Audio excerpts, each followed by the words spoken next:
Mas Roy, tentu pemirsa kita ingin mengetahui apa yang terjadi tadi ketika Mas Roy diperiksa di Polda Metro Jaya.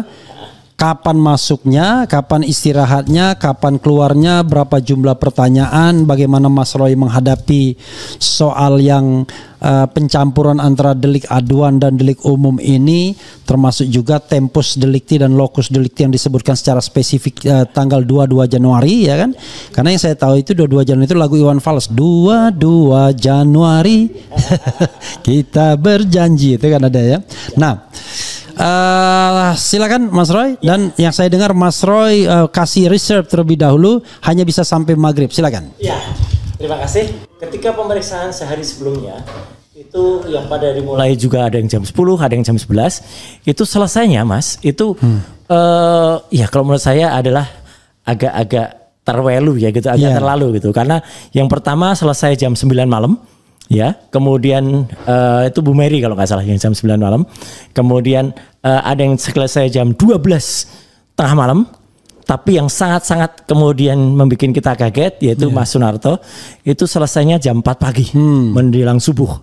Ya, nah atas dasar itu sempat memang pada saat press conference kami juga menghimbau kepada petugas penyidik di Polda Metro bahwa sebaiknya kita kasih time deadline gitu atau bukan deadline sebenarnya, time limit ya, limit waktu agar tidak kemudian terlalu sampai malam atau sampai dini. Jadi kita putuskan maghrib insya Allah kita sudah selesai. Jadi selesai nggak selesai maghrib kita kumpul gitu ya. Karena apa? Karena kita mempertimbangkan waktu, karena berdasarkan pengalaman 3 saksi sebelumnya, ya, mereka itu setelah selesai itu kemudian menandatangani berkas perkara yang lembar BAP-nya itu ada 24 eksemplar. Oke. Nah, bisa dibayangkan kalau misalnya satu setnya itu terdiri atas 50 halaman saja. Ya, ada yang 50 soalnya saya dengar. Iya. Termasuk saya nanti. Ya, gitu. Itu panjangnya kan bisa dikalikan 50 kali 24 kan sorry, berarti. Tadi Mas Roy bilang nanti karena akan ada lanjutan pemeriksaan ya? Iya, kalau misalnya itu ada pemeriksaan lanjutan. Kalau misalnya gitu. Jadi disepakati pokoknya kita akan minta kepada penyidik pada press conference pagi tadi supaya itu selesainya maksimal maghrib. Gitu. Nah, jadi dengan demikian press conference kita sampaikan dan setelah itu ya kami masuk gitu ya. Saya masuk di unit 5, ada juga yang masuk di unit 1, ada juga yang masuk di unit. Jadi hari tadi itu saya sekali lagi saya ulangi Bu Kurnia Tridrayani dan juga Pak Rizal Fadilah. Nah, pemeriksaan akhirnya dimulai jam 11. Jam 11 pagi mulai pemeriksaan dan memang untuk saya sendiri saya sempat mendengar kabar di tengah-tengah pemeriksaan itu kabarnya Pak Rizal Fadilah sudah selesai. Kaget ya gitu. Hebat banget gitu. Canggih kali gitu jam 12-an sudah selesai gitu. Tapi ternyata itu ketika kami mendengar kabar itu ketika saya kemudian minta break juga untuk sholat ya gitu, tapi agak panjang karena artinya tidak jam 12 ya, saya putuskan tadi jam 1 karena nanggung Mas. Jadi pemeriksaannya tuh tadi masih giat-giatnya saya menjawab semua pertanyaan karena kan mulai dari awal tuh kondisi sehat atau tidak, kemudian data pribadi, data diri, kemudian pengalaman selama ini. Nah itu saya selesaikan sampai kira-kira jam 1 gitu. Jam 1 selesai karena juga harus sholat zuhur dulu. Kemudian tapi saya putuskan istirahatnya nggak usah lama-lama deh gitu. Jadi karena supaya bisa cepat segera diselesaikan. Nah seketika keluar itu saya mendengar kabar itu. Ternyata saya keluar sudah ketemu Pak Rizal Fadilah. Tapi ternyata Pak Rizal itu memang sempat keluar sebentar karena beliau menolak untuk menjawab ya sebelum ditunjukkan ijazah asli. Gitu. Nah ini saya kira strategi yang dilakukan oleh Pak Rizal dan kuasa hukumnya ya termasuk Mas Abdul Ghafur ya. Itu kita hormati Mas Refli. Itu tata cara-cara teman. Kalau saya memang agak beda. Kalau saya jawab semua pertanyaan. Karena kalau menolak itu nanti pasti akan dipanggil lagi gitu. Pasti akan diproses lagi. Dan ternyata benar. Ya habis itu Pak Rizal dipanggil lagi. Tapi ternyata di dalam juga kabarnya menolak lagi karena belum ditunjukkan ijazah aslinya. Nah, saya tidak akan terlalu banyak cerita, mungkin afdolnya biar Pak Rizal kapan-kapan cerita di sini aja. Tapi yang saya sendiri ketika kemudian saya jam 2 kurang ya, setengah 2 lebih itu masuk lagi. Kemudian nah diselesaikan. Nah, ini yang menariknya. Saya tetap konsisten dengan apa strategi yang sudah pernah saya sampaikan sebelumnya, Mas. Bahwa karena dalam surat panggilan yang saya terima itu hanya ada satu tempus dan lokus, yaitu tanggal 22 Januari. Iwan Fals tadi ya, 2025, dan di situ ternyata ada 4 laporan yang digabungkan, ya, masing-masing laporan dari Saudara Joko Widodo. 4 laporan, karena 2 itu digugurkan. Ya, jadi ini sebenarnya kan saya sebut juga, ya, mereka itu sebenarnya ngerjain Polda Metro, ya gitu. Kalau mereka serius, ya udah diproses terus gitu loh. Jangan kemudian di tengah jalan menggugurkan kan gitu kan. Tadinya kan ada 5 laporan. Tadinya dari Lecumanan, kemudian Andi Kurniawan, kemudian satu lagi dari Maret Samuel siapa gitu. Seharusnya ada juga 2 laporan yang lain gitu kan. Ya, tapi kemudian digugurkan. Ini kan sudah memboros-boroskan waktu, tenaga, dan juga hal lain yang disediakan negara kan untuk itu. Jadi menurut saya ini tidak sopan juga mereka para pelapor itu. Karena 2 dari 5 itu digugurkan gitu, atau mereka sengaja menggugurkan. Jadi kan ngerjain kepolisian ini. Harusnya kalau gitu polisi juga dong melihat bahwa ini kualitas pelapornya ini ecek-ecek gitu ya gitu. Nggak jelas lah gitu. Ngapain lapor tapi tiba-tiba nyabut nggak jelas gitu. Dan yang dilaporkan semua sama, Mas. Pasal 160, kemudian pasal-pasal yang itu 28 ayat 2 dan 28 ujaran kebencian, berita bohong, berita bohong dan sebagainya. Kita ada lagunya itu. Iya biasa diputar di awal itu. Kau bilang apa? Aku bilang ini kritik, kau bilang berita bohong. Itu. Aku bilang ini kritik, ujaran kebencian kau tuduhkan. Persis. Aku bilang ini kritik, kau katakan penghinaan. Benar, itu biasa kita lihat ya gitu kalau pada awal siaran. Nah, jadi mereka polisi kemudian memberikan saya dengan menjalankan pemeriksaan itu. Kan kita tahu ada 3 laporan yang dari Pradi tidak bersatu itu ya gitu. Dan ternyata itu kan bohong juga mereka gitu, katanya Pradi bersatu. Katanya laporan sendiri-sendiri kan gitu. Itu. Dan kemudian satu lagi dari Joko Widodo. Joko Widodo tetap pada pasal 311 310. Saya tahu kenapa mereka tidak menggunakan Pradi bersatu. Karena nanti ditanya ADART-nya mana atau kemudian terdaftar atau tidak. Dan jangan lupa Mas, Pradi di sini kan sebenarnya nebeng juga. Nama Pradi itu kan aslinya perkumpulan dari para hukum kan gitu. Tapi kan Pradi di sini artinya bukan itu juga kan gitu. Jadi hanya karena nama. Pradi itu udah pecah berapa? Pecah 6 kalau nggak salah. Makanya kan mereka hanya asal menggunakan nama saja. Tapi oke lah, setelah itu kemudian ditunjukkan ke saya, saya mulai bertanya, betul tadi kata Mas Refli. Saya sebenarnya sehat secara jasmani. Tapi secara rohani harusnya saya mempertanyakan gitu ya. Apa ini maksudnya penggabungan dari laporan yang sifatnya yang satu laporan yang sifatnya adalah delik aduan, yang satunya lagi delik umum gitu. Ya saya sedikit-sedikit harus belajar Mas Refli, dari Mas Refli gitu ya. Kayak gitu tuh.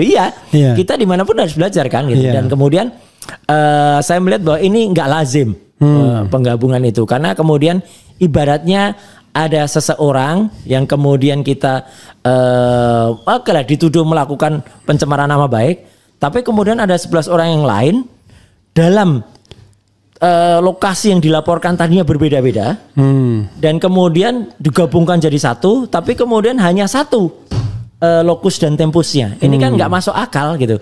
Artinya kalau nggak masuk akal nih, kalau itu tadinya ada laporan dari Jakarta Utara, ada laporan dari Depok, ada laporan dari misalnya daerah lain di luar Jakarta. Kok tiba-tiba bisa tempusnya sama di Jakarta Pusat? Itu kan sudah nggak masuk akal gitu. Dan yang lebih nggak masuk akal kecuali kalau mereka kumpul sama Pak Jokowi, nobar, nonton bareng baru misah. Betul. Itulah sebenarnya esensi dari pelaporan kalau itu sifatnya delik aduan. Delik aduan itu kan orang tuh harus juga menyaksikan peristiwa itu bersama-sama dengan dan meraksikan saya gitu. Ada di peristiwa itu, ada di lokus itu. Kemudian mereka melihat, mereka menyaksikan, dan kemudian saya Nah, pada tanggal 22 Januari itu yang menarik Mas Refli, itu Mas Refli ikut nggak ya waktu itu? Kita kan lagi berada di Solo, di Universitas Slamet Riyadi. Acara kita bahas soal Sirekap. Mas Refli ikut ya? Enggak ikut. Enggak ikut ya? Enggak ikut. Oke. Iya. ada Pak Saididu juga kalau nggak salah waktu itu ya. Jadi kan kita kan lagi ada gerakan. Ini Mas, sorry Mas. Terima kasih. Yang membuat ini para cowok di sini karena para ceweknya sudah tidur. Siap. Jadi waktu itu ada seminar tentang kalau nggak tentang Sirekap, tentang Fufafa lah pokoknya. Itu di Solo ya, di Universitas Slamet Riyadi. Yeah. Kemudian, nah kok tiba-tiba ada peristiwa yang dituduhkan kepada saya di tanggal 22. Jakarta Pusat. Tanggal 22 Januari. Tanggal 22 Januari. Ini memang kelucuan yang pertama. Jadi ketika kemudian pertanyaan saya adalah, itu nggak pakai gula ya Mas Roy ya?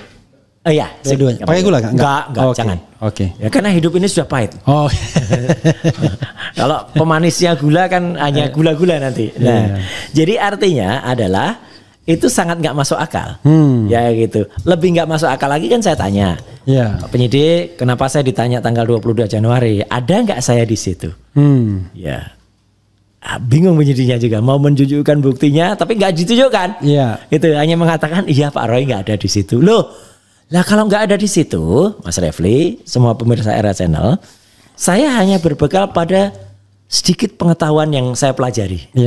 Kalau seorang saksi itu harus melihat dengan mata dia sendiri, harus mendengar dengan telinga dia sendiri, dan harus merasakan sendiri. Lah kalau nggak ada di situ, saya nggak melihat sendiri, saya nggak mendengar sendiri. Buat apa saya kemudian memberikan kesaksian yang bukan dari saya? Atau saya meminjam cerita orang lain? Nah, saya belajar nih dari Mas Refli dan kawan-kawan para lawyer itu namanya kan testimonium di auditu. Ya kan? Jadi kita hanya menceritakan katanya. Nah, yang lebih lucu lagi, saya juga mendengar ternyata dari talk show sesudah itu, ya ini saya loncat sedikit. Ya jadi bukan hanya ketika kita tadi talk show di salah satu TV ya, sebut saja di tendian itu CNN gitu ya. Kita nggak boleh nyebut merek CNN-nya. Oh iya nggak boleh ya. Oke, sebut saja. Karena CNN itu merek dunia. Yang benar tuh CNN Indonesia. Betul, CNN Indonesia. Sama aja.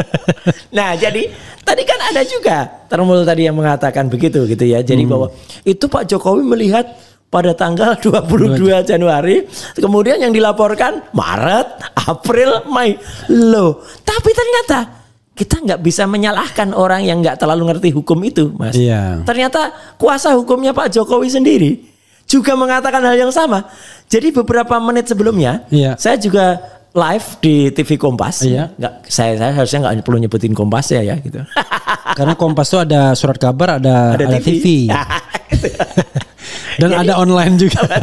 Jadi Pak Rifai itu menyebutkan hal yang sama juga. Padahal di situ ada Pak Ito juga gitu. Jadi diketawain di nama Pak Ito tadinya gitu loh. Gitu karena itu Pak Jokowi. Jadi itu laporan itu berdasarkan melihat ya tuh penyanyi Friska Clarissa tadi. Jadi melihat, jadi Pak Jokowi lihat tanggal 22 Januari, kemudian dilaporkan tanggal ini April, ini Maret.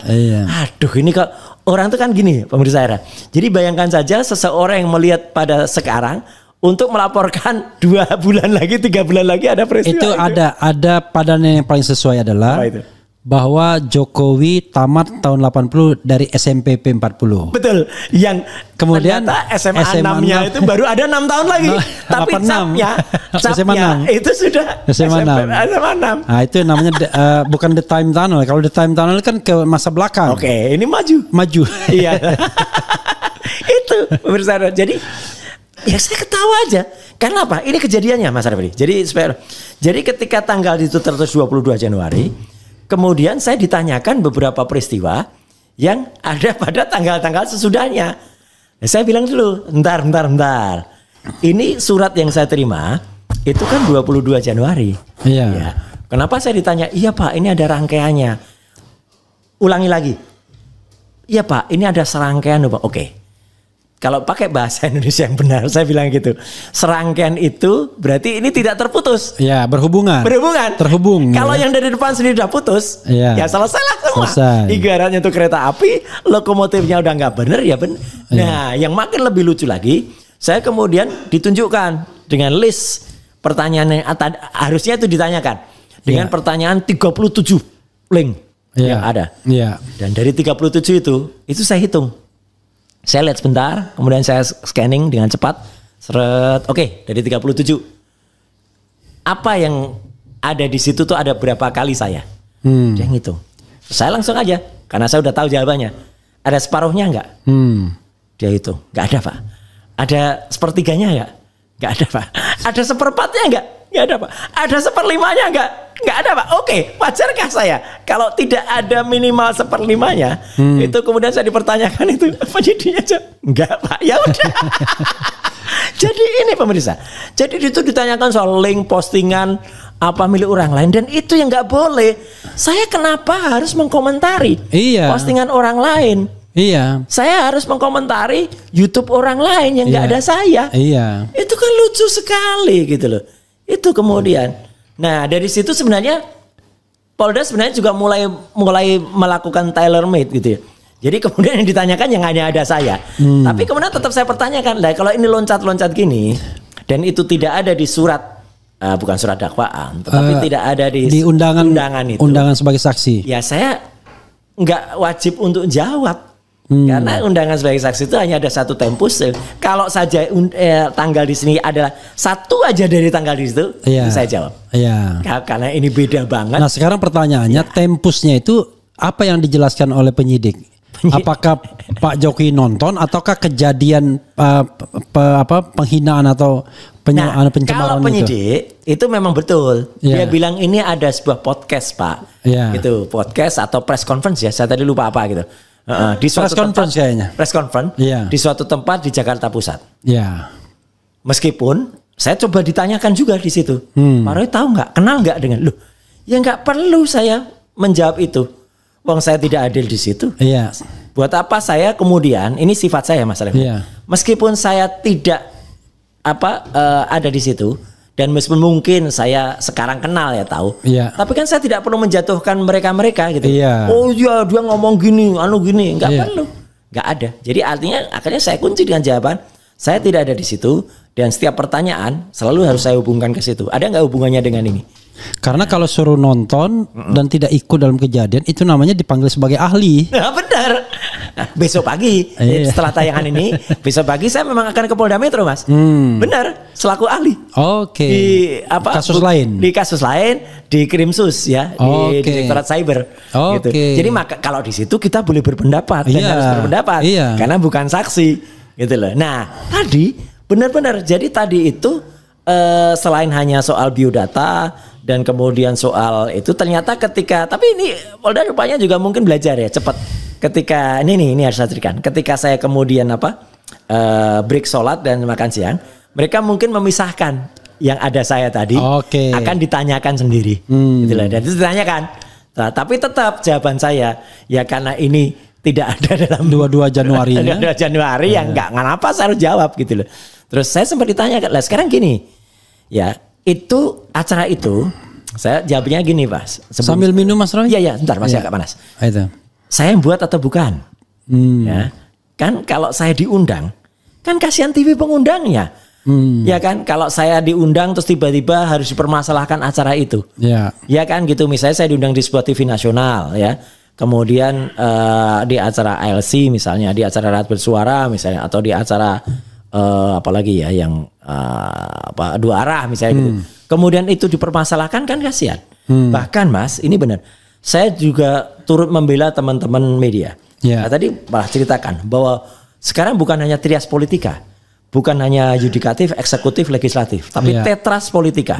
Ya, ada four states of demokrasi yaitu media. Itu dan itu ada juga materi dalam buku putih itu ada dalam white paper itu ada Jokowi. Itu jadi di situ saya ceritakan bahwa ini kan namanya nggak bener lah kalau ada kemudian ada sebuah podcast. Mas Roy, saya ingin berbaik hati kepada Mas Roy ya kan karena ini Mas Roy sedang mau white paper ya. Jadi kepada sobat era sekalian yang menonton acara ini ya saat ini kalau mau pesan white papernya Jokowi's white paper, silahkan tulis dalam kolom komentar. Betul. Ya kan? Nanti kita akan hubungi ya. Bilang aja saya mau. Mas Roy barangkali belum tahu nomor telepon yang bisa dihubungi atau sudah ingat? Sudah ada. Ya. Coba kita sebutkan berapa nomornya? Oh, bukan, maksudnya nomor teleponnya yang yang bisa untuk memesan Iya. itu. Oh, Iya. itu biasanya kemudian nanti diterima oleh Dokter Tifa. Oh, Ya. ada sih ini sih sebenarnya saya Sudah ya? bacakan ya. Oke, silakan. Mumpung Ya. ini bermanfaat juga Oh kan? iya. Itu. Karena kan setiap hari kan perkembangannya selalu maju, ya Iya, gitu. oke. Masuk perkembangan kemarin, ya. Saya merasa dapat nomor dari Dokter Tifa. Betul, itu betul. Ya. Karena memang kemarin kesepakatannya udah deh yang ngurusin distribusi sama Dokter Tifa, saya nanti akan menambah isinya sama Dokter Resmond gitu, ya kan, gitu supaya lebih. Ini ya, tolong Reski disertakan di dalam kita di RH dulu ya. Nih. Ya. Malah kita bisa kan di dalam ininya. Ya. Oke, silakan. Sudah ya? Oke, silakan Mas Roy, lanjutkan. Ya. Jadi artinya adalah setelah kami rilis soft launchingnya kemarin ada Mas Refli juga. Ya. Ketika launching itu kan kemudian kita putuskan nanti grand launchingnya tanggal 27. Nah, 27 Agustus. 27 Agustus. Oke. Tapi teman-teman bisa melakukan pre ya gitu. Pre-order ya, pre-order. PO ya. Nah, kemudian silahkan ke nomor handphone itu. Ya, Ada di situ. sudah saya Tayangkan. sertakan. Ya. Termasuk harganya sudah disebutkan juga di sini. Betul. Jadi ada dua tipe. edisi, Ya. satu edisi Lux dan satu edisi biasa. Kenapa harus ada dua? Tapi isinya memang kami jamin sama. Ya gitu karena ada Jangan orang sampai yang- satu asli satu palsu enggak ya? Emangnya skripsinya dia. Karena memang ada orang yang pengen menyimpan itu sebagai barang eksklusif gitu Yeah. ya. Silakan bisa beli yang Lux, tapi ada juga yang kemudian untuk dibaca-baca, untuk dianukan untuk baca lah silakan. Soalnya yang tadi biasa. ada dokter yang pesan 10. Boleh nggak pesan 10? Boleh. Sangat boleh. Sangat boleh. Jangankan 10 ribu pun boleh. Dan ada juga memang lagi kita pertimbangkan kemarin untuk e-booknya gitu loh. Oh, Nah, tapi oke. bagaimana mekanismenya? Ya. Kan kita juga harus mempertimbangkan pengalaman dari teman-teman media ya. Sebut saja Tempo gitu ya gitu. Kan sekarang kan Ya. ada kadang-kadang ada orang kemudian beli resmi e-book tapi kemudian dia Direplika. PDF-nya di-share kemana-mana. Direplikasi. Ya, ini menghargai copyright ya, Iya. gitu. Ya sebenarnya bukan apa-apa ya gitu, tapi kan artinya kan dengan dengan sedikit permohonan maaf mungkin lebih baik ya kalau kata teman-teman di Tempo itu kan ada hak ciptanya gitu. Iya benar. Saya pun pesan satu juga. Tidak perlu yang Lux, yang tidak Lux saja saya. Ya, Yang penting siap. isinya sama. Oh isinya sama, pasti sama. Iya, oke. Yang penting isinya sama itu juga betul Mas. Gitu untuk skripsi. Oh, Kan ada oke. juga skripsi yang saya Dokter Resmond, Dokter Tifa Iya. itu sempat pegang. Itu Iya. kan nggak ada lembar pengujiannya. Oh, Nah oke. katanya yang dipegang di Polda Metro tuh katanya ada lembar Ada. pengujian. Nah, ini kan aneh, gitu ya kan. Oke. Makanya kan kayak gitu kan aneh. Nah jadi artinya kembali ke soal tadi, Mas, pemeriksaan tadi, saya sempat secara santai ketika sudah habis selesai, bahkan penyidik itu juga tanya, Pak, beli bukunya di mana gitu, kami pengen baca gitu. Loh kenapa aku bilang gitu? Ya karena kan dari buku itu kan katanya kan Bapak menerangkan gini. Karena Mas memang tidak ada pertanyaan. Jangan soal sampai itu. ternyata bukunya itu jadi sumber untuk membuat dakwaan. Ya ini kan yang lagi jadi artinya saya juga kemudian kan dengan teman-teman yang sampai dengan kata Mas Narto yang sampai jam 3 atau 4 pagi itu kan ya harusnya kita berat juga dong menjawab itu atau katakanlah hak penyidik untuk bertanya hak. Tapi hak kita juga untuk menjawab gitu. Jadi kan artinya meskipun misalnya penyidik bertanya A, ya kalau kita memang tidak tidak patut atau merasa tidak layak mengatakan A, ya kita katakan B, nggak apa-apa. Tapi harus dijawab memang. Itu Mas tadi. Gitu. Dan alhamdulillah setelah tadi, nah ini ada yang unik. Ketika kemudian saya masuk lagi jam 2-an itu, Ya. kemudian sebentar, akhirnya jam 3 itu sebenarnya sudah jam 3 kurang sebenarnya sudah selesai. Ya. Cuman kan mau di print. Nah ini Oke. ketika mau ngeprint itulah saya kasih kunci. Kenapa yang kemarin itu bisa lama? Tadi saya diskusi dengan polisi. Ya. Kita pakai sistem sharing aja gitu. Jadi filenya tuh di share. Toh sama kan gitu. Iya. Jadi di ruangan itu ada berapa printer saya bilang gitu. Iya. Ada 6 Pak. Oke, ya udah koneksikan aja ke LAN. Oke. Jadi Jadi shoot print ngeprint sama bareng. print sama bareng. dengan cepat selesai. Dalam nggak sampai malah 1 jam kalau selesai. saya berpikir perkembangan ke depan, kenapa nggak di aja? Kalau ada teknologi yang bisa mengunci tidak berubah itu, kalau PDF kan masih bisa berubah. Apalah, itu udah pakai kirim via ini aja. Oh iya. Iya. Kan yang penting aslinya ada. Tuh kita parot dan kita tanda tangan nih. Kalau pemeriksaan ahli kan begitu, Mas. Iya. Besok itu kan pertanyaannya kan saya sudah ada. Oh itu iya. Iya kan? Enggak, sorry. Saya juga punya pengalaman begitu. Di email jawab pakai. Iya benar ya memang. Memang. Ya oke lah itu. Tapi memang benar ya, ini kami tuh nggak bohong. Jadi kalau ahli itu jawab tuh kadang-kadang untuk kepraktisan, kan penyidik kirim pertanyaan. Iya. Tapi yang penting tanda tangannya dan ngeprintnya harus di asli harus di kantor kepolisian. Nggak boleh kita kemudian tanda tangannya kita kirim digital, itu nggak boleh. Atau kita print dulu, nggak boleh. Ngeprintnya harus di kantor kepolisi. Nah itu. Jadi artinya tadi itu. Jadi dengan cepat, seret, nggak sampai 1 jam, selesailah itu semua. Dan kemudian tinggal ditandatangani. Intinya, kalau saya simpulkan, Mas Roy tidak menyampaikan apapun ke polisi. Ya, biodata sama. Iya kan artinya tidak ada keterangan yang bisa membuat Mas Roy memberatkan orang lain atau memberatkan diri sendiri. Karena kan tidak ada. Betul. Karena itu sebenarnya ya saya hanya menjawab apa yang ditanyakan. Iya. Ketika yang ditanyakan itu dan tidak bisa juga dia kenakan yang namanya pasal mengenai kesaksian palsu. Tidak bisa. Justru kalau kesaksian palsu kalau jawab. Betul itu. Jadi itu harus hati-hati. Benar, terima kasih Mas Arif. Jadi artinya saya kan coba belajar juga dari pengalaman dan dari saran-saran para kuasa hukum bahwa kalau itu memang bukan tidak bidang. Tidak yang saya dengar sendiri atau yang tidak saya lihat sendiri. Enggak boleh saya jawab gitu. Terlalu lah. Dan saya sebenarnya apalagi disuruh nonton lalu suruh komentari, wah itu betul. Sebenarnya nggak boleh itu. Mas. Saya juga ditanya tentang organisasi TPUA. Dan meskipun penyidik juga coba, Pak, tapi kan ini nggak ada hubungannya Pak dengan tanggal itu loh. Semakin ada lagi, makin ngapain lagi, makin ditanyakan. Ya kan, nggak ada dengan itu. Iya. Dan saya nggak ada hubungannya. Dia ingin mengatakan ini rangkaian baru. Dan memang mungkin nggak banyak yang ngerti juga ya, Mas Ferry. Kami bertiga, saya Dr. Resmond dan juga Dr. Tifa, itu memang bukan anggota TPUA. Tapi kami yang memang diminta oleh TPUA untuk kemudian menjadi ahli di dalam kasus itu kan.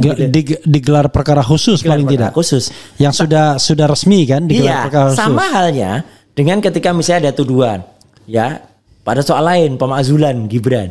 Kan banyak tuh termul yang mengatakan Roy Suryo ada di sana, ada juga di forum pemakzulan. Loh, dalam forum pemakzulan itu, forum TNI itu, purnawirawan itu kan saya juga diminta jadi ahli ketika ada case yang mereka adukan yaitu soal FUFAFA ya kan gitu. Nah, jadi disitulah hubungannya. Apakah saya anggota forum purnawirawan? Tidak juga. Gitu lah. Jadi itu yang kemudian saya jawab. Jadi kalau ada pertanyaan-pertanyaan yang memang tidak ada hubungannya, saya nggak perlu menjawab. Karena saya agak kasihan juga nih sama Arif Nugroho. Tadi saya kan interview apa yang ditanyakan. Rupanya salah satunya ya dia ditunjukkan 37 link itu. Dan dari 37 link itu yang terkait dengan dia cuma 2. Karena dia pegang akun Babe Aldo dan akun Langkah Update. Tapi lucunya ternyata bukan dia yang mengambil videonya, dia cuma re-upload aja. Jadi tambah nggak jelas kan. Maksudnya keterlibatan dia sebagai sebagai saksi itu nggak ada nilainya jadinya. Gitu. Gak ada nilai. Ngapain juga gitu loh kayak gitu. Kalau saya kan tadi terus terang, memang Mas, saya ditanya, apakah Anda memiliki akun sosial media? Saya jawab nggak ada. Memang saya nggak punya Mas, sudah nggak punya. Karena akun sosial media Mas Roy itu memang betul-betul punya punya media massa. Iya. Punya massa. Yang isinya Roy Suryo semua. Jadi banyak akun dengan nama Roy Suryo tuh banyak di Twitter, di X ya, banyak juga di tapi bukan orang lain. Dulu pernah punya, ya, tapi kemudian kan sudah tidak digunakan lagi dan memang harus dibekukan. Ya udah ya saya bekukan, udah nggak ada lagi. Jadi kalau ada postingan ya itu bukan saya. Dan anehnya kan kemudian kalau kita malah suruh tanggung jawab terhadap akun-akun dari media mainstream atau dari YouTube kan, ya ini ngapain juga kemudian kalau harus ditanya siapa YouTube ini yang punya, kemudian ada siapa yang punya ide gitu kan. Saya kan sempat ngelirik pertanyaannya, meskipun tidak perlu dijawab karena sudah dikunci semua. Ya udah, jadi pertanyaannya seputar itu. Jadi menurut saya ya agak aneh juga kalau seseorang itu kemudian ditanya yang bukan haknya dia, bukan kewajiban dia untuk menjawab. Dari besok misalnya Dokter Tifa. Ya. Kalau Dokter Tifa meniru Mas Roy ya seperti ini nggak akan banyak. Iya. Karena saya pastikan Dokter Tifa kayaknya 22 Januari belum muncul juga dia. Belum. Karena kan 22 Januari. Iya. Dia barangkali muncul sebelum atau sesudahnya kan. Tapi 22 Januarinya kayaknya nggak ada. Kita masih pakai 26 Maret. Ya. Mungkin saja salah satu dari RRT itu sudah muncul. Iya. Ya kan gitu. Tapi kalau 22 Januari sama sekali belum muncul. Belum ada. Apalagi Rismond. Lah ya itulah makanya. Jadi artinya kalau itu disangkutkan kepada teman-teman dari klaster yang lain dari 3 klaster ini mungkin. Tapi kan saya juga tidak harus atau tidak perlu atau saya merasa tidak perlu juga mendorong-dorong orang lain kan gitu. Nggak usah, itu nggak bagus namanya gitu loh. Iya. Tetapi saya ya maksudnya menghimbau barangkali itu strategi ke lawyer kan, penasihat hukum mereka jangan sampai kemudian membiarkan kliennya dieksploitasi. Betul. Kasihan juga nanti kliennya malah kejebak sendiri. Ya, bahwa gitu. Ada satu strategi yang lain yang tadi kita bahas ya. Iya. Strateginya Pak Rizal Fadila. Iya. Saya terus terang memang hanya menghormati saja itu. Iya. Saya tidak mengatakan itu benar itu salah. Iya. Tapi kalau saya pilih strategi yang ini. Iya. Gitu. Karena ternyata mungkin saja kalau Pak Rizal mungkin suatu saat akan dipanggil lagi gitu kan gitu. Ini loh Pak. Ada meskipun mungkin ya itu kecil kemungkinannya juga tapi kan udah masuk materi itu gitu loh. Masuk materi yang sebenarnya itu agak jauh dari apa yang dipertanyakan. Oke. Mas Roy, besok itu diperiksa Dokter Tifa, kemudian nanti respon Jumat gitu ya. Ya. Orang itu ada Pak Abang Respon, ada juga Michael Sinaga ya. Besok itu kalau nggak salah Mas Rustam.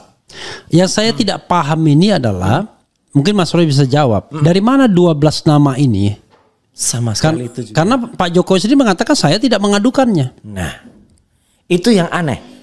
Dan jawaban dari para termul itu adalah kan memang jawaban yang menurut saya jawaban yang jawaban yang kurang educated gitu. Itu jawaban yang tidak mengerti tapi sok mengerti kan gitu.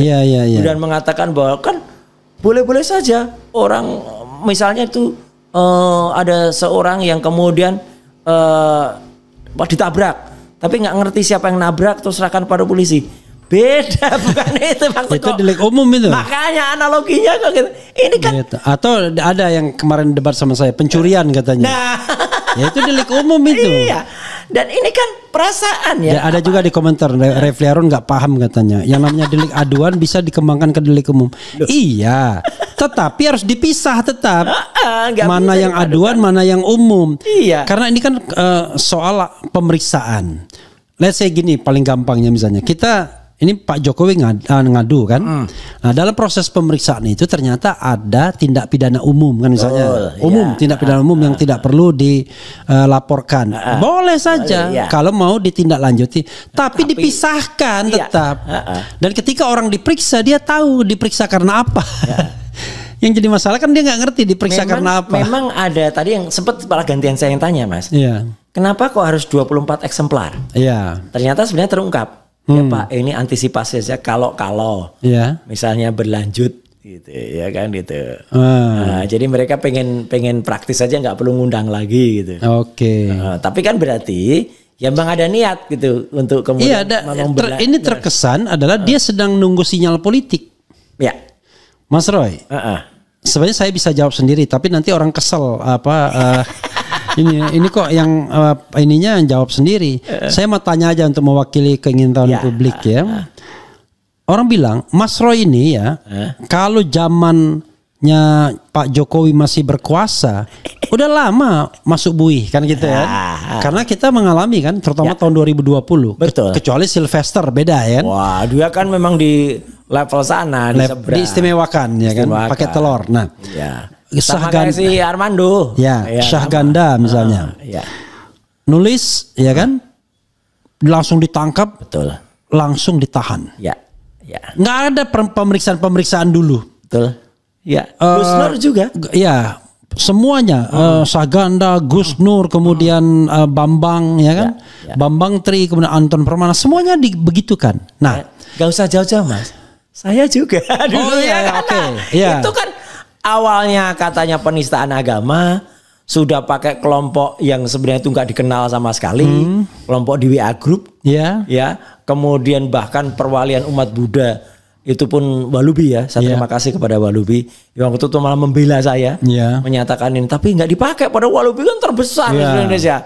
Dan tiba-tiba vonisnya adalah saya dituduh kemudian melakukan bukan pencemaran, tapi menghina orang yang dipilih oleh ujaran kebencian. Ujaran kebencian, iya. 50% rakyat Indonesia lebih. Loh, ini kan orangnya selapor gitu loh. Tapi kan memang udah terlanjur dimasukin. Nah itulah jahatnya kayak gitu. Oke, nah jadi sama Gus Nur Bambang Tri ujaran kebencian juga, bukan berita bohong. Iya. Nah, tetapi whatever it is, zaman Jokowi, kayak Mas Roy ini boro-boro head to head begini, nggak ada kaitannya aja, langsung ambil gitu.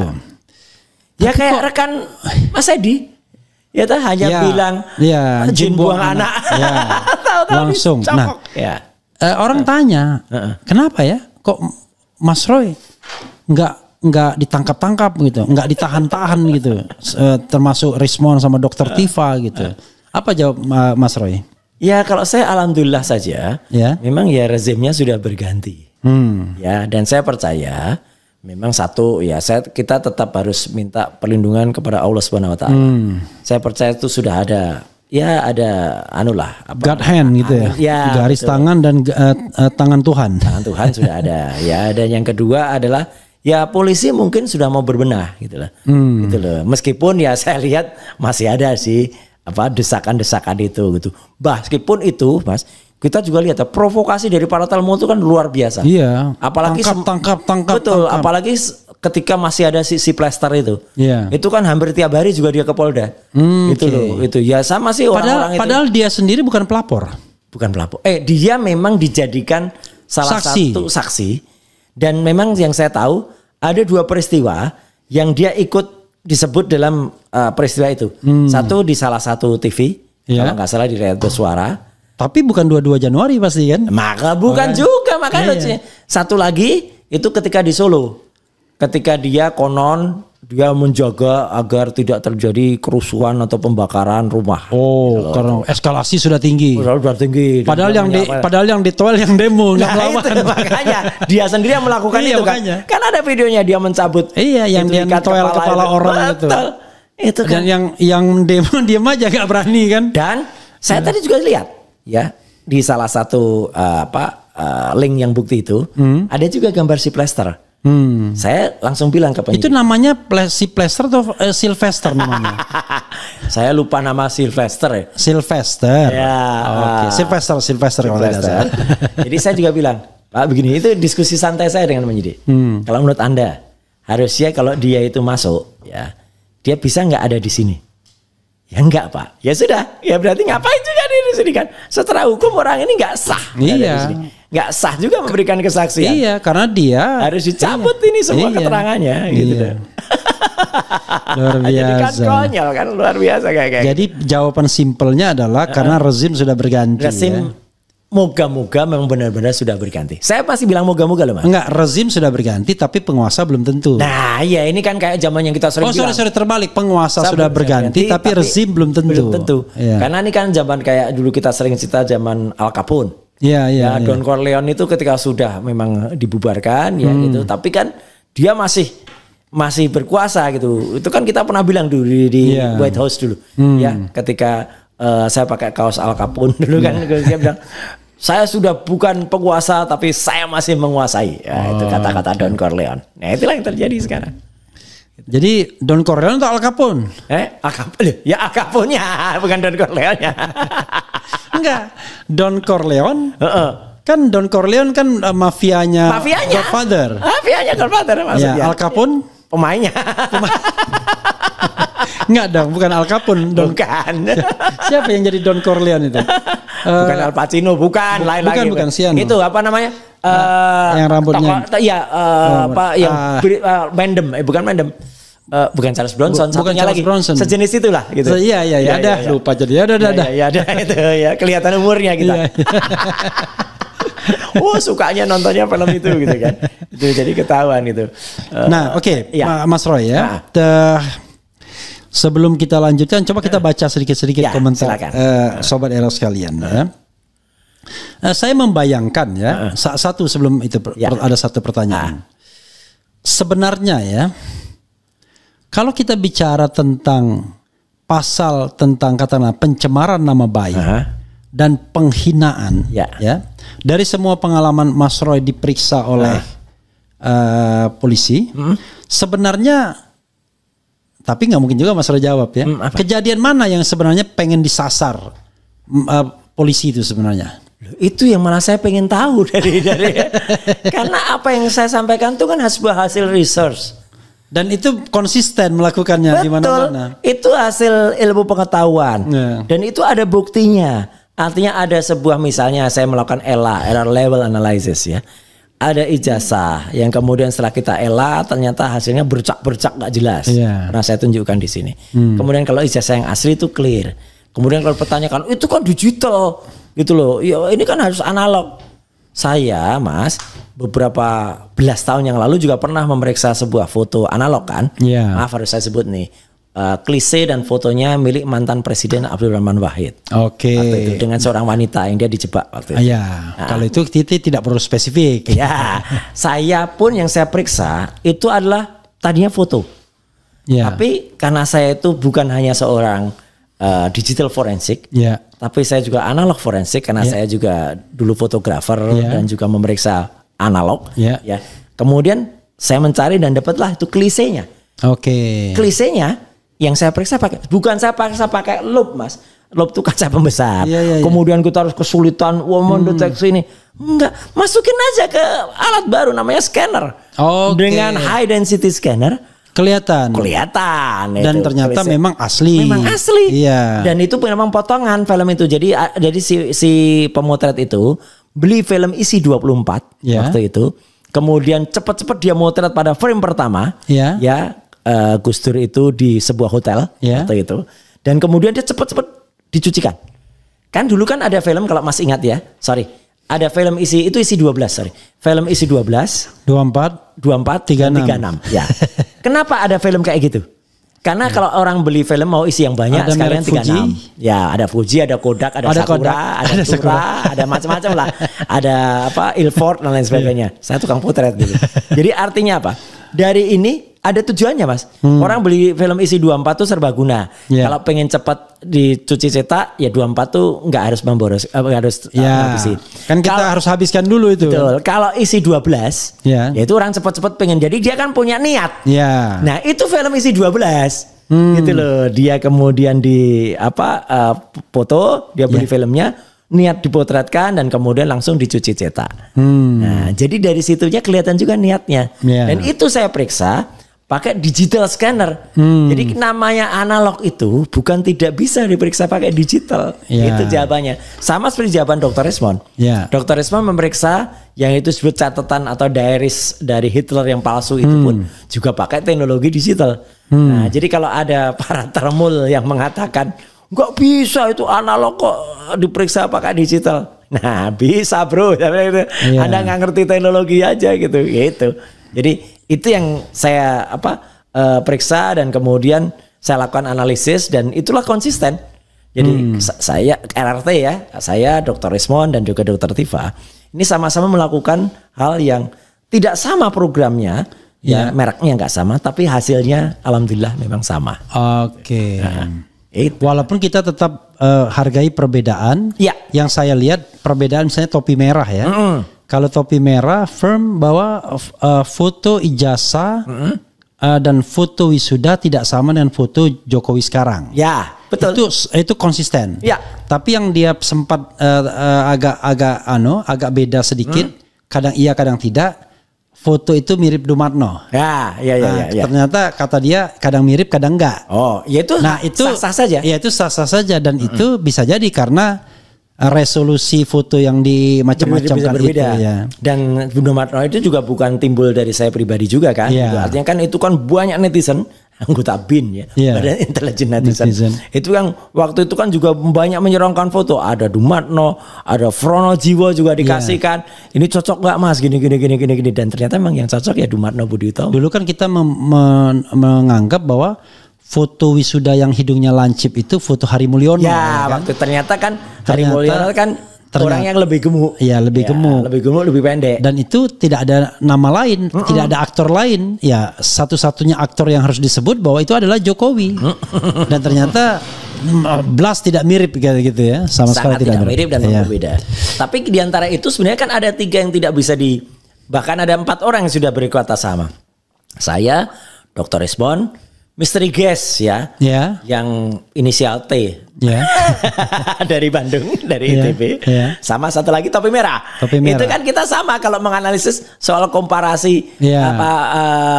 apa ijazah satu dengan yang lain. Iya, tumpang tindih Tumpang tindinya terhadap logo UGM. terhadap tulisan tuh Iya, sama, sama. kita hasilnya sama. Dan itu kasat mata ya ya. dengan program yang berbeda-beda itu sama. Nah, Oke. itulah yang kemudian kan mau dimasukkan dengan pasal-pasal yang dituduhkan. Kalau kata Mas Refli yang diselundupkan itu. Iya. Itu tadi saya jawab Mas kalau itu. Iya.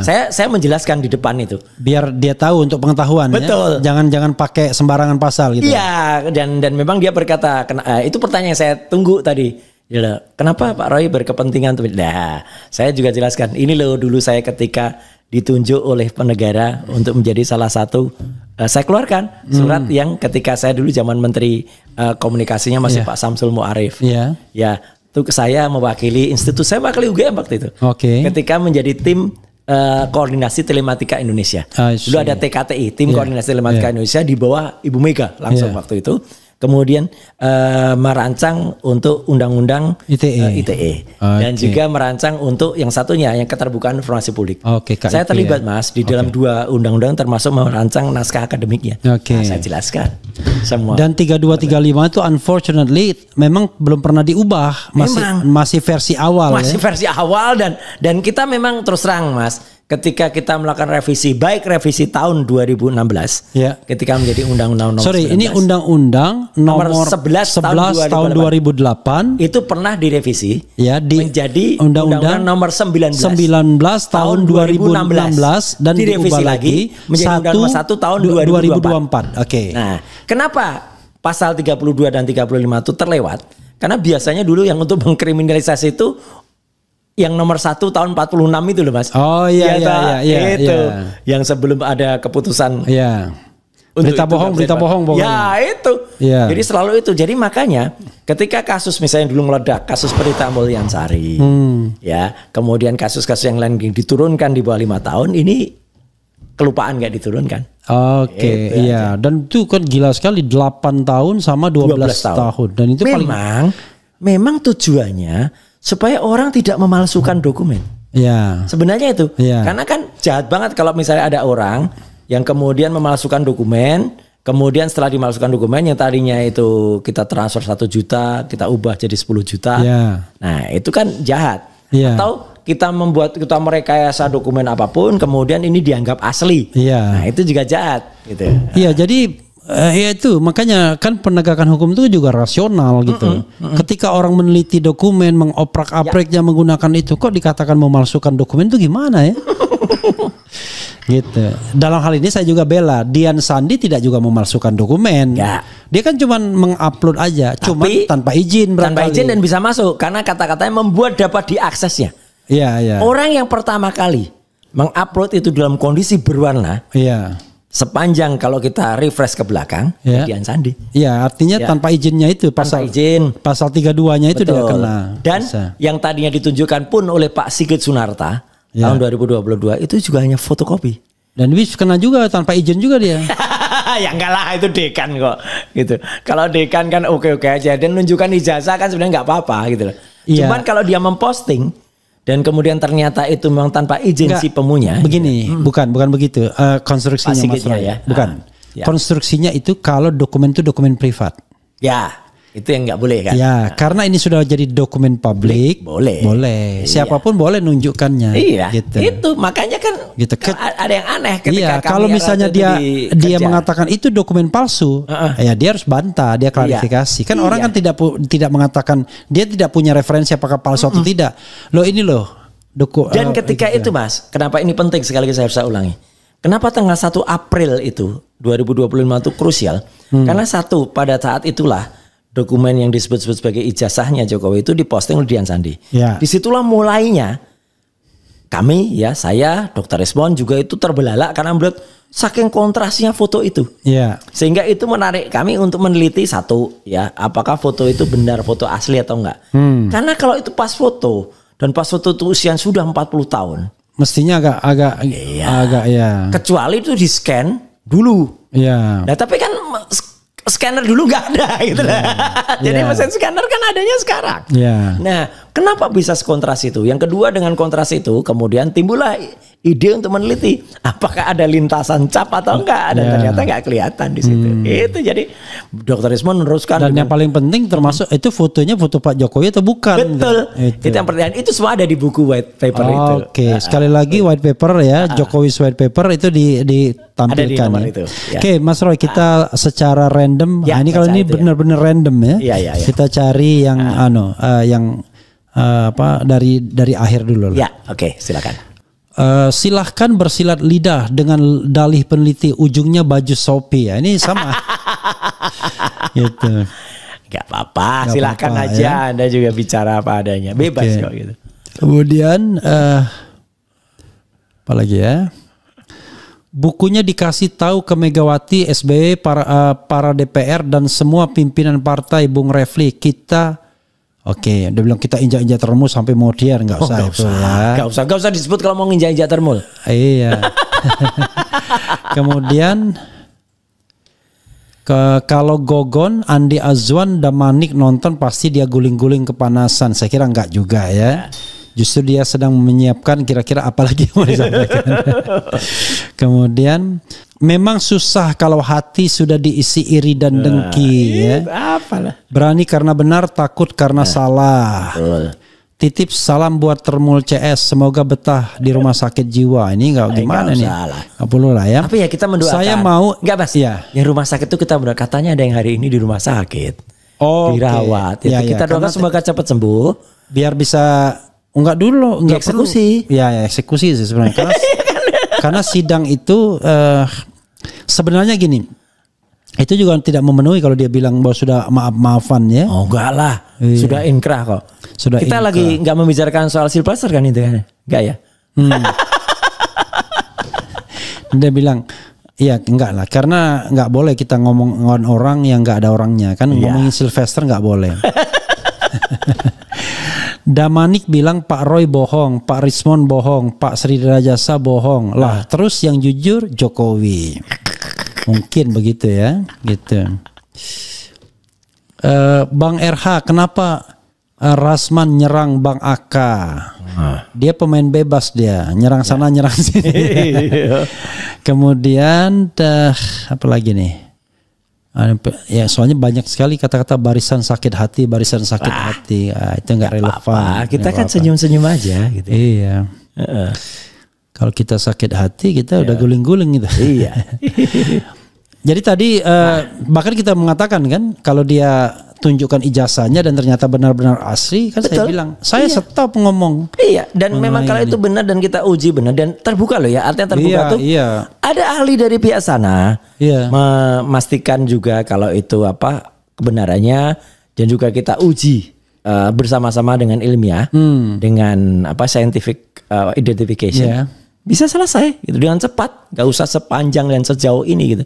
Sampai kemarin kan benar tuh kata Pak Saididu itu ya kan gitu. Jadi kalau memang ijazahnya asli tapi tidak ditunjukkan berarti ada niat jahat ya kan. Gitu. Tapi kalau ternyata ijazahnya palsu berarti ada kejahatan. Ada kejahatan. Jahat semua. Jahat semua. Berarti. Ya memang akhirnya kan begitu kan logikanya. Iya. Kan?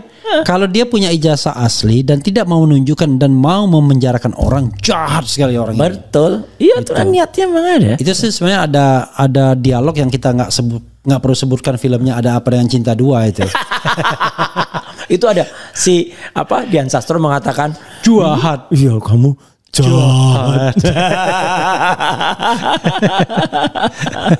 Kenapa saya pancing begitu? Karena Mas Roy pernah dalam dalam orasi di White House ngomong Betul, begitu. iya itu Karena ketika kita gambarnya kan itu kan iya, itu. Ada apa dengan Prabowo? Ada apa gitu itu kita bilang jahat. Itu. Oke, ini ada bilang ya. Capek ijazah palsu berjilid-jilid, sudah panggil pers, jumpa umum, saksikan kepolisian, Jokowi versus Roy CS terbuka, tayangkan di TV, ijazah Jokowi asli atau palsu, buat onar aja, mantan presiden buat malu saja. Nah, ini nggak apa-apa, tidak titik koma, maksudnya adalah ya sudah di ini kan buka saja gitu ya. Iya. Mas Roy dalam debat semalam apa dan di mana, itu nggak perlu nanti kita bahas lagi. Kemudian nah tapi ini Mas Roy ya, gini, saya mau tanya soal ijazah per periode itu. Apakah 5 karakteristik itu itu sesuatu yang baku atau sesuatu yang bisa berubah? Oke. Kendati di tahun yang sama tetapi di tanggal berbeda. Gini. Yang jelas pertama kali sebenarnya saya tidak atau belum berani untuk meneliti 5 kriteria itu. Oke. Ya, artinya ada emboss, ada watermark itu ketika saya menyaksikan ijazah saya tahun 91. Ya. Ijazah saya tahun 91 ada semua itu, kecuali materai. Oke. Materai udah nggak ada. Ya. Tapi artinya watermark itu ada Universitas Gadjah Mada, Universitas Gadjah Mada. Kemudian ada emboss, jadi ada cap UGM pada tanda tangan rektor. Kemudian ada tinta emas, yang itu untuk mengunci tulisan. Jadi tulisan dulu, baru cap tintanya. Dan kemudian kalau yang benar itu ada kemudian kalau tahun 91 punya saya sudah nggak ada, yaitu yang namanya materai. Nah, tapi saya tadinya tidak berani melakukan jangan-jangan ini baru ada di tahun 90-an ke atas. Begitu saya melihat sekitar 8 hampir 10 ya, itu ijazah tahun 85. Dan itu bulan sebelum November. Sebulan sebelum November itu. Jadi artinya sebelumnya saja sudah begitu. Berarti seharusnya ijazah pada periode Jokowi, yaitu pada wisuda November, minimal mempertahankan 5 itu. Iya, nggak mungkin dong di kemudian tahun 91 seperti itu, tahun 85 di periode kan setahun itu kan ada 3 atau 4 kali wisuda kan. Sebelumnya sudah begitu, ternyata di tengah-tengahnya nggak ada. Dan itu tidak nampak juga pada postingan Dian Sandi. Seharusnya nampak. Kalau itu misalnya ijazah itu memang benar-benar asli, di-scan dengan resolusi tinggi, dan kemudian muncul. Kalau kontras fotonya saja Mas, seperti itu, harusnya embossnya juga nampak. Kemudian si watermarknya juga nampak. Makanya kan kita juga pakai uji yang lain kan, untuk melakukan itu. Di buku ada itu uji di mana kita melihat bahwa embossnya nampak dan lintasan pada foto itu tidak nampak. Itu yang ada.